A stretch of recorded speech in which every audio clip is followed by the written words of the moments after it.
संत कथा सुना रहे थे। एक सज्जन का नाम था दानचंद।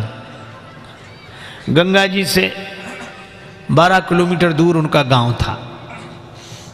दानचंद को भगवान ने संपन्नता तो दी थी, धन तो दिया था, लेकिन लोभ ही इतने थे कि लोगों ने व्यंग में ही उनका नाम दानचंद रख दिया था। कभी कोई पुण्य कार्य नहीं किया, कहते खर्च होगा। तो पत्नी ने कहा कि गंगा जी नहाया और 12 किलोमीटर दूर हैं, इसमें क्या खर्च हो रहा है, चले जाओ। सवारी की भी जरूरत नहीं, पैदल पैदल चले जाओ, और गंगा जी तो नहा लो। ठीक है, बहुत कहा तो सोचा जीवन में एक बार गंगा जी नहा लें, क्या हर्ज है, 12 किलोमीटर दूर है गंगा जी, जा पैदल पैदल गया। खर्चा कौन करे सवारी। अब गंगा जी किनारे पहुंचकर सोचा घाट पर नहीं जाएंगे, वहां पंडा लोग रहते हैं, पंडा कहेंगे कि दान दो। तो मुर्दा घाट पर गए।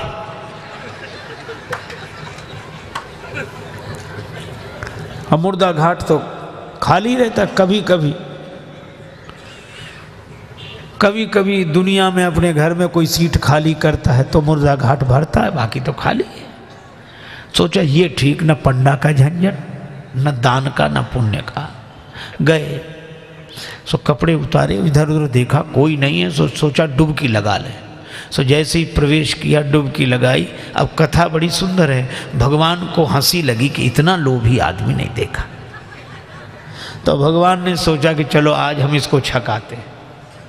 तो दानचंद ने देखा इधर उधर कोई नहीं था, पर गंगा जी में जैसे ही डुबकी लगा के और बाहर निकले, वैसे ही पंडा के रूप में भगवान उपस्थित। यजमान की जय हो।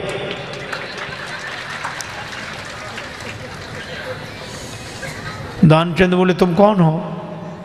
भगवान ने कहा कि हम पंडा हैं, संतोषी ब्राह्मण हैं, इसी घाट पे पड़े रहते हैं। दानचंद बोले मुर्दा घाट भी नहीं छोड़ा।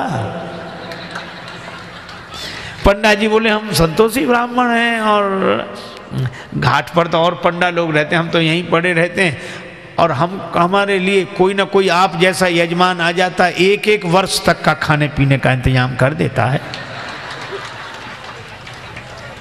दानचंद बोले एक एक वर्ष इंतजाम,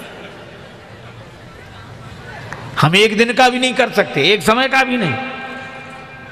पंडा जी बोले कोई जबरदस्ती थोड़ा ही है, आपकी जैसी श्रद्धा हो, कुछ ना कुछ तो देना पड़ेगा। दानचंद बोले हमने आज तक नहीं दिया। पंडा जी बोले आज तो देना पड़ेगा।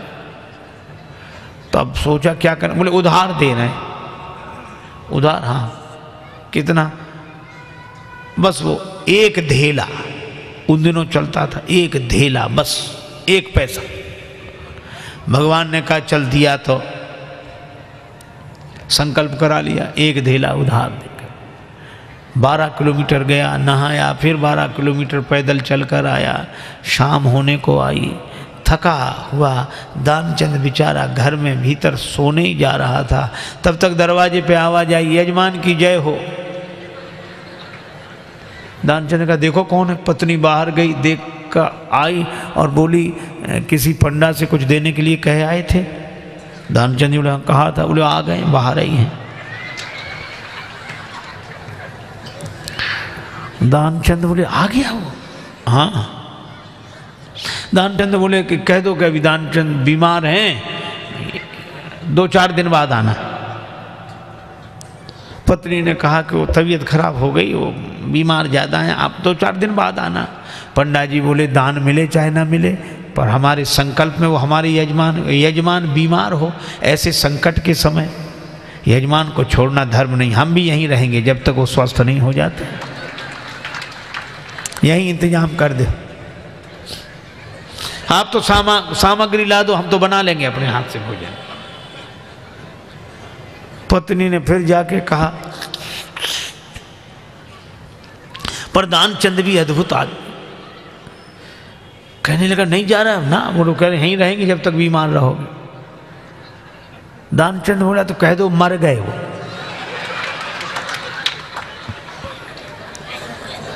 तो ये ऐसे कैसे कह दें। दानचंद बोले तुम कह दो हम श्वास रो के पड़े रहेंगे। पत्नी ने झूठे जाकर रोते हुए कहा अभी अभी चले गए, वो समाप्त हो। पंडा जी बोले चले गए, मर गए। अरे राम राम, लेकिन यजमान का जब तक अंतिम संस्कार ना हो जाए हम कैसे जा सकते? और तुम कहाँ बुलाती फिरोगी लोगों को, गांव इतना बड़ा, हम ही सबको खबर किए देते हैं।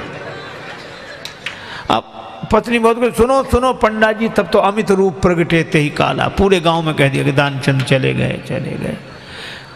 अच्छा, लोग सचमुच इकट्ठे हो गए और भगवान को भी मन में हंसी लगे, ऐसा जिद्दी आदमी श्वास रोके पड़ा।